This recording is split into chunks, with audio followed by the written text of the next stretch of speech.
iQOOட Z10 சீரிஸ்ல அடுத்து iQOO Z10 Lite 5G வந்து launch பண்ண போறாங்க. இந்த போன் 10,000 இந்த மாதிரி பட்ஜெட்ல வரலாங்கன்னு சொல்லியிருக்காங்க. லான்ச் டேட்டுமே தெரியும், ஜூன் 18 தான் இந்த போன் லான்ச் ஆகுது அமேசான்ல. ஸோ இந்த போன்ல என்னென்ன எடுத்து வந்திருக்காங்க, பட்ஜெட்ல ஒரு போன் வாங்கணும்னு நினைக்கிறவங்க இந்த போனை கன்சிடர் பண்ணலாமா அப்படிங்கிற ஒப்பீனியன் ஷேர் பண்றேன். வீடியோ பிடிச்சிருந்தா லைக் பண்ணுங்க, சேனலுக்கு மறக்காம சப்ஸ்கிரைப் பண்ணிருங்க.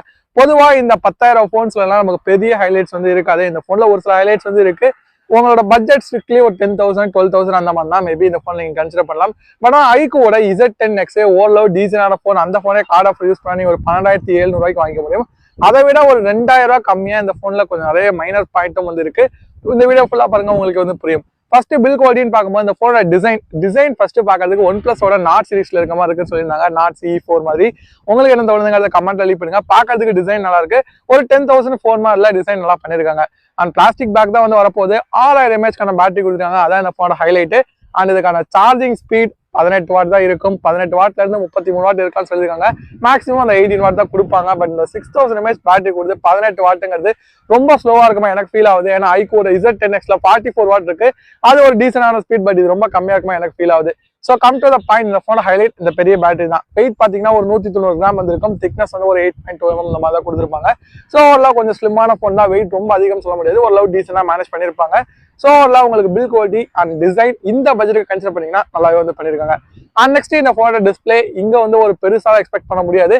6.7 inch இருக்கும். HD+ ரெசல்யூஷன் தான் கொடுக்குற மாதிரி சொல்லியிருந்தாங்க, ஃபுல் HD கிடையாது. பட் ஆனால் iQOOட Z10Xல ஃபுல் HD இருக்கு. அதுவுமே ஒரு IPS LCD பேனல் தான். அது போக பிரைட்னஸ் வந்து ஒரு 700 nits இந்த மாதிரி வந்து கொடுத்துருப்பாங்க. அங்க வந்து 1000 nits வந்து இருந்தது. ஒரு ரொம்ப பேசிக்கான டிஸ்பிளே, நீங்க பெருசால இது எக்ஸ்பெக்ட் பண்ண முடியாது. டீசெண்டா இந்த வீடியோஸ் பார்க்கறதுக்கு நல்லா இருக்கும். அவுட்டோர் எக்ஸ்பீரியன்ஸ் அந்த அளவுக்கு பெட்டரா இருக்காது. இந்த பட்ஜெட்டுக்கு நம்ம என்ன கன்சிடர் பண்ணுவோமோ அந்த டிஸ்பிளே வந்து இங்க இருக்கு, ஓகேன்னு வந்து எடுத்துக்கலாம். அண்ட் நெக்ஸ்ட் பெர்ஃபார்மன்ஸ், நம்ம iQOOட Z10Xல Dimensity-யோட 7300 யூஸ் பண்ணிருந்தாங்க. ஒரு நல்ல பவர்ஃபுல்லான ப்ராசஸர் அந்த செக்மெண்ட்ல. பட் இங்க பார்க்கும்போது நம்ம Snapdragon-ஓட 6S Gen 3 வந்து யூஸ் பண்ணலாம். அப்படி இல்லைன்னா Dimensity-யோட 6300 யூஸ் பண்ணலாம். எல்லாமே பாத்தீங்கன்னா ஒரு மிட் லெவல் ப்ராசஸர் தான். ஆனா என்ட்ரி லெவல் பெர்ஃபார்மன்ஸ் வந்து இந்த போன்ல இருக்கு. இந்த பட்ஜெட்க்கு ஒரு நல்ல பெர்ஃபார்மன்ஸ் தான் 5G சப்போர்ட் பண்ணும், பெருசா குறை சொல்லிக்க முடியாது. அண்ட் இது 6 nm வந்து இருக்க போது பேட்டரி கன்சப்ஷன் ஓரளவுக்கு பெட்டரா இருக்கும். டீசென்டான கேமிங் கொஞ்சம் நல்லா இருக்கும் சொல்லி எக்ஸ்பெக்ட் பண்ணலாம்.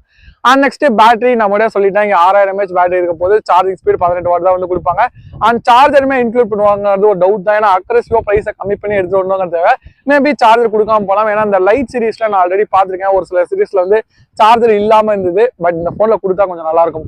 அண்ட் அது போக நமக்கு பேட்டரி பெர்ஃபார்மன்ஸ் ஓரளவு டீசெண்டா இருக்கும். ஒன் டே வந்து எக்ஸ்பெக்ட் பண்ணலாம். ஒரு பெரிய பேட்டரி தான். அண்ட் சாஃப்ட்வேர் பார்க்கும்போது Android 15, FunktOS 15 இதுக்கு 2 மேஜர் அப்டேட் வந்து கொடுக்கறதுக்கு வாய்ப்பு இருக்கு.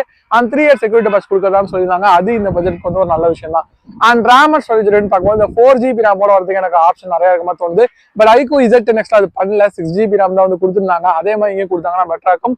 128GB ஸ்டோரேஜ் வந்து கொடுத்துருவாங்க. அண்ட் ஸ்டோரேஜ் ஸ்பீட்னு பார்க்கும்போது UFS 2.1 வந்து கொடுப்பாங்க.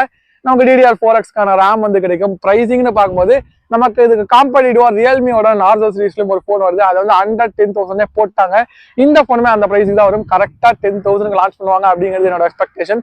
10,000 இந்த போன் ஒர்த்தான்னு கேட்டீங்கன்னா 10,000 நீங்க கன்சிடர் பண்ணீங்கன்னா இது ஒரு நல்ல போன் தான். ஏன்னா பெர்ஃபார்மன்ஸும் சரி, டிஸ்பிளேவும் சரி, இந்த பட்ஜெட்க்கு ஓரளவுக்கு நல்லா இருக்கும்னு சொல்லலாம். கேமராவுமே ஒரு 50 மெகாபிக்சல் இருந்து ஒரு டீசனான கேமரா கொடுக்குறாங்க. செல்ஃபி கேமரா பெருசா பண்ணாதீங்க, 8 மெகாபிக்சல் இருக்கும். ஓவராலா ஓகேன்னு வந்து எடுத்துக்கலாம். அதான் என்னோட கொஸ்டின் என்னன்னா, நீங்க ஒரு 2000 ரூபாய் பிரைஸ் இன்க்ரீஸ் பண்ணீங்கன்னா iQOOட Z10X உங்களால பை பண்ண முடியும். அது இதை கம்பேர் பண்ணும்போது ஃபார் மோர் பெட்டர் போன் நான் சொல்லுவேன். ஸோ உங்களுக்கு என்ன தோணுது? என்கிட்ட ஸ்ட்ரிக்டா 10,000 ரூபாய் இருக்கு, நான் வந்து ஒரு சும்மா ஒரு பேசிக்கா ஒரு போன் யூசேஜ்க்காக வாங்க போறோம்னா இந்த போனை கன்சிடர் பண்ணலாம். அப்படி இல்லைன்னா வேற ஆப்ஷன் ஒரு 2000 ரூபாய் அதிகமா பொருள் இருக்க போகுது. ஸோ உங்க ஒப்பீனியன் என்ன அப்படிங்கறத கமெண்ட்ல லீவ் பண்ணுங்க. இந்த வீடியோ பிடிச்சா லைக் பண்ணுங்க, சேனல் சப்ஸ்கிரைப் பண்ணிருங்க.